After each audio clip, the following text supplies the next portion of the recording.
Он хвалит тебя на планерке, улыбается, жмет руку, говорит: «Отличная работа, я на тебя рассчитываю». А через час в кабинете у директора рассказывает, что ты срываешь сроки, не справляешься и вообще сложный человек. Ты об этом не знаешь. Ты выходишь с планерки и думаешь: наконец-то оценили, а он уже подписал тебе приговор. Знакомо?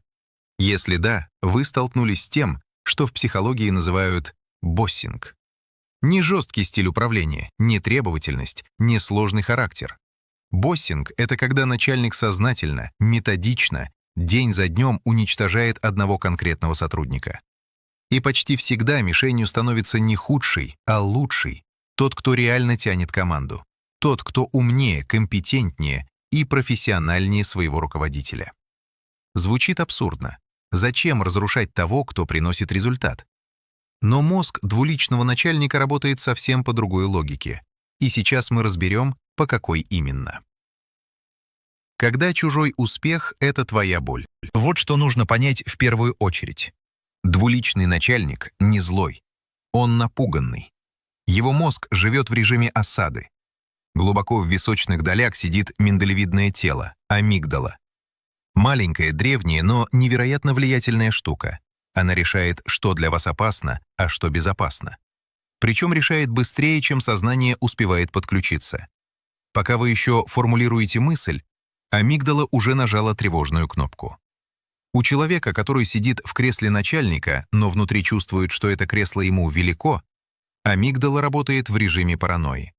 Она постоянно ищет угрозу и находит ее в самом неожиданном месте, в собственном подчиненном.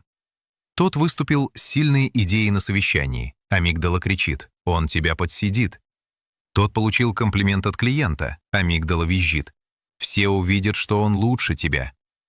Тот просто хорошо делает свою работу, и амигдала воет, как сирена: «Тебя разоблачат».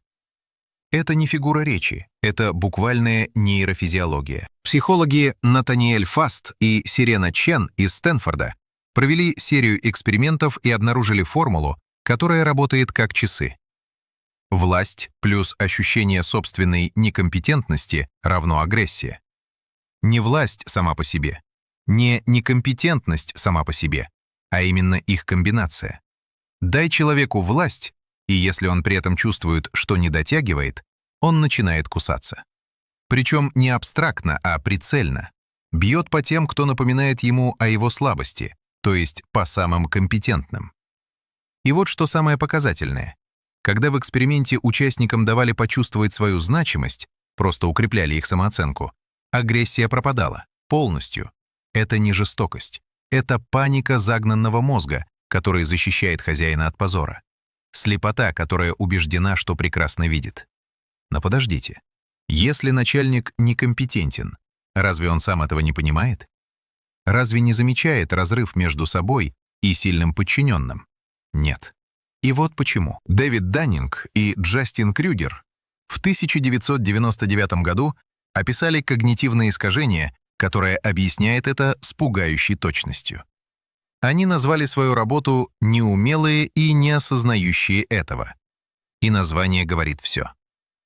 Мозг работает так.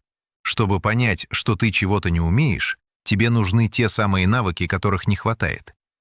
Это как если бы для чтения инструкции по сборке мебели нужно было сначала собрать эту мебель. Замкнутый круг. Человек с низкой квалификацией не просто ошибается, у него буквально нет нейронного инструмента, чтобы увидеть свои ошибки. Его мозг не генерирует сигнал «внимание, ты некомпетентен», потому что для генерации такого сигнала нужна метакогниция, способность думать о собственном мышлении. А метакогниция развивается только вместе с компетенцией. Вот и получается, некомпетентный начальник не притворяется уверенным. Он действительно уверен. Его мозг рисует ему картину, в которой он — прекрасный руководитель. А этот слишком умный подчиненный — проблема, выскочка, угроза порядку. Опросы 3000 руководителей показали, те, кто попадает в нижние 10% по эффективности, переоценивают свои навыки в 6 раз чаще, чем те, кто в верхних 10. Они не скромничают, они правда так думают. Их мозг просто не способен показать им правду. 1000 мелких порезов. Теперь, как это выглядит в действии? Боссинг никогда не начинается с открытого конфликта. Двуличный начальник не тот, кто орет и стучит кулаком. Тот хотя бы честен в своей агрессии. Двуличный работает тоньше, хирургически. Первый скальпель — изоляция. Незаметная, постепенная. Сотрудника перестают звать на ключевые совещания, убирают из копии важных писем, не включают в рабочие группы. «Ой, забыли тебя добавить, извини». Раз забыли, два забыли. На третий раз ты уже привык, что тебя нет в списке. Для мозга это не мелочь. Нейровизуализация показывает, когда человека исключают из группы, у него активируются те же зоны, что при физической боли. Буквально. Мозг не отличает социальное отторжение от удара. А еще изоляция бьет по дофаминовым нейронам среднего мозга, тем самым, которые отвечают за мотивацию и предвкушение. Исследования показывают, что социальная изоляция вызывает нейронный голод. Мозг реагирует на отсутствие социальных связей примерно так же, как на отсутствие еды. Вы когда-нибудь чувствовали на работе странную, необъяснимую опустошенность, хотя задачи есть, зарплата есть, коллеги рядом? Возможно, вас просто тихо отрезали от группы, и ваш мозг голодает. Второй скальпель — газлайтинг. Самое изощренное оружие. Начальник дает указания, а потом говорит: «Я такого не говорил». Хвалит решение, а потом критикует его при начальстве. Это было его самоуправство. Обещает поддержку и исчезает в момент, когда она нужна. Почему это так разрушительно? Потому что мозг живет за счет предсказаний. Каждую секунду он строит модель реальности. Если я сделаю А, произойдет Б. Газлайтинг ломает эту машину.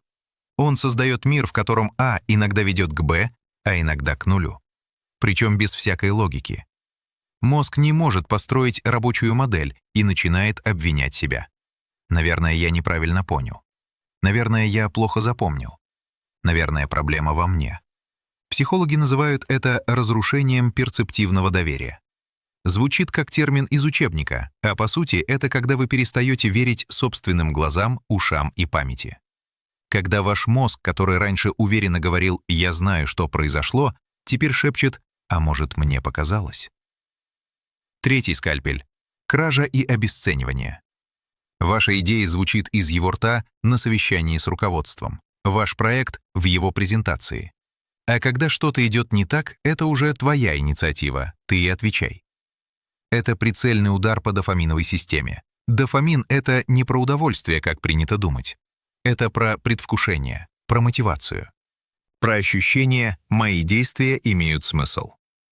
Когда связь между усилием и результатом раз за разом разрывается, я работаю, а лавры забирает другой, дофаминовая система затухает, как огонь без кислорода. Не потому, что вы разленились, а потому, что ваш мозг перестал видеть смысл стараться. Биологическое преступление. А теперь то, о чем редко говорят вслух. Боссинг — это не просто токсичная атмосфера, это физическое повреждение мозга. Когда человек месяцами живет под таким давлением, его организм заливает кортизолом. Кортизол — гормон стресса. В малых дозах он полезен, помогает мобилизоваться, собраться, среагировать. Но хронически повышенный кортизол — это яд для нервной ткани. Первая жертва — гиппокамп, область мозга, без которой невозможны память и обучение. Кортизол убивает в нем нейрогенез, процесс рождения новых нейронов. Дендриты, те самые отростки, через которые клетки мозга общаются друг с другом, сжимаются и атрофируются. На МРТ это видно невооруженным глазом. Гиппокамп людей, переживших длительную травлю, физически меньше в объеме. Человек хуже запоминает, путается во времени, теряет нити разговора. И коллеги думают, он сдал, уже не тот. А он не тот. У него поврежден мозг, как после сотрясения, только без удара, с улыбкой и рукопожатием. Вторая жертва — префронтальная кора, самая человеческая часть мозга, та, что отличает нас от животных. Планирование, стратегическое мышление, контроль импульсов, сложный анализ — все это ее работа. Хронический стресс прореживает внесинаптические связи, как осенний ветер листву. Человек, который еще недавно мыслил на 3 хода вперед, начинает реагировать на каждый раздражитель, как на пожар.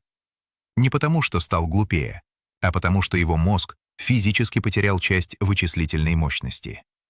А амигдала, та самая, которая кричит «опасность», наоборот, набирает обороты. Она разрастается, становится гиперактивной, и человек начинает бояться всего. Звонка от начальника, письма с пометкой «Срочно», вызова в кабинет, даже тишины, потому что тишина может означать, что прямо сейчас за его спиной что-то решается. Мозг перестраивается из режима «думай и создавай» в режим «выживай». И в этом режиме нет места креативности, инициативе, амбициям. Есть только одно — не попасть под удар. Ловушка, из которой мозг не выпускает. Психолог Мартин Селигман описал механизм, который объясняет, почему жертва боссинга не уходит, не борется, не жалуется. Он назвал его «выученная беспомощность». Эксперименты Селигмана были простыми и жесткими. Животных помещали в ситуацию, из которой невозможно выбраться, раз за разом. Любое действие бесполезно. И в какой-то момент они просто переставали пытаться. Даже когда выход открывали, они оставались на месте.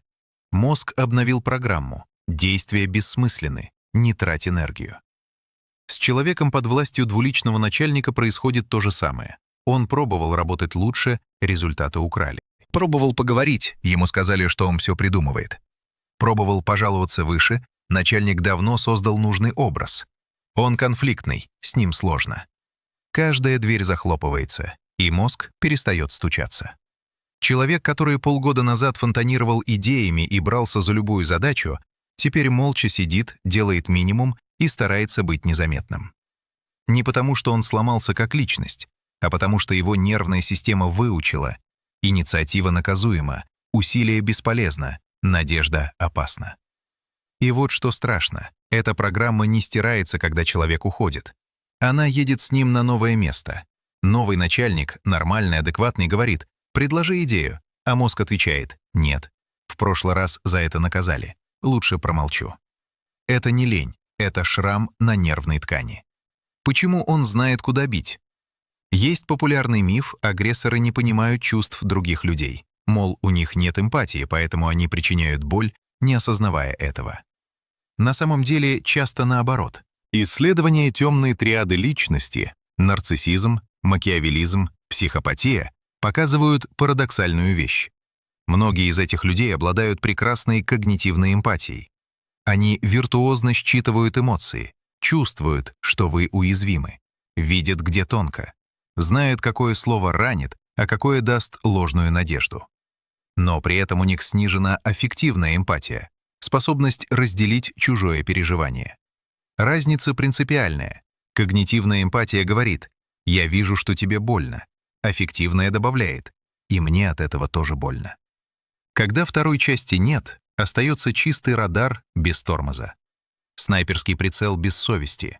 Поэтому двуличный начальник так точен в своих ударах. Он знает, когда похвалить, чтобы вы расслабились и поверили. И знает, когда ударить, чтобы это было максимально больно. Публичная критика после того, как дал надежду.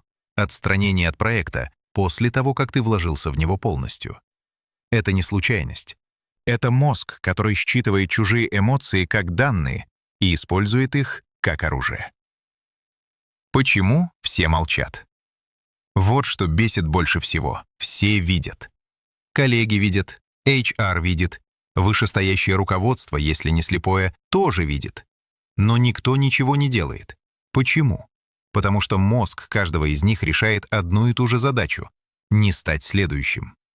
Мы биологически запрограммированы на подчинение иерархии. Это не слабость, а эволюционная стратегия, которой миллионы лет.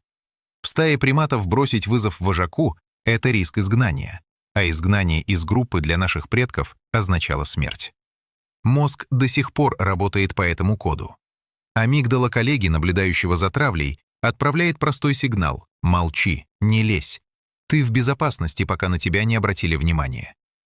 Это не равнодушие, это нейрологический расчет, который происходит быстрее, чем совесть успевает включиться. А двуличный начальник это чувствует и выстраивает вокруг себя эхокамеру. Окружение из тех, кто кивает, кто не спорит, кто подтверждает его версию реальности. Не потому что они согласны, а потому что их мозг выбрал безопасность.